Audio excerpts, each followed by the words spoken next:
taong tarong ba, di ba?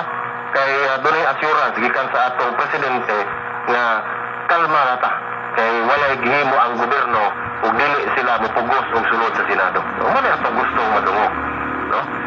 So karon si Roy Bago ni commentary para nako sirton labi jud ang problema ni Senator Bato karon. Pasalamat jud og dako ni lang Senator Bato de la Rosa, Robin Hood, Marcolita Bongo.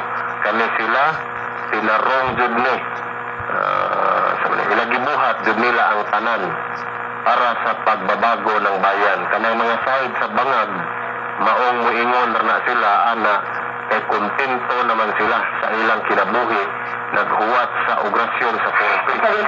Sunod wadon na ng Purpis paningkamot mga bangag. Lito maghinay, mayong gabi iserton, sana mahuman na kana. Si Konsehal Yvonne Akas Gakotno Asera sa Hagna, naminaw po na so karon. So may pagpaminaw din ha, Konsehal Yvonne Asera. So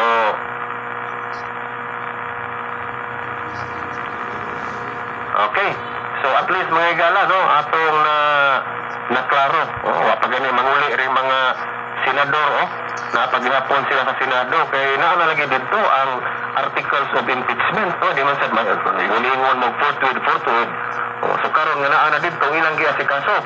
Mo na wa pa ni sila manguli, naghimo ni sa ilang trabaho sa pagka karon mga igala. Mo na nga kadtong mga naa sa sulod nga mga sundao o pulis, puro to mga request o pagkataga Senado to nga augmented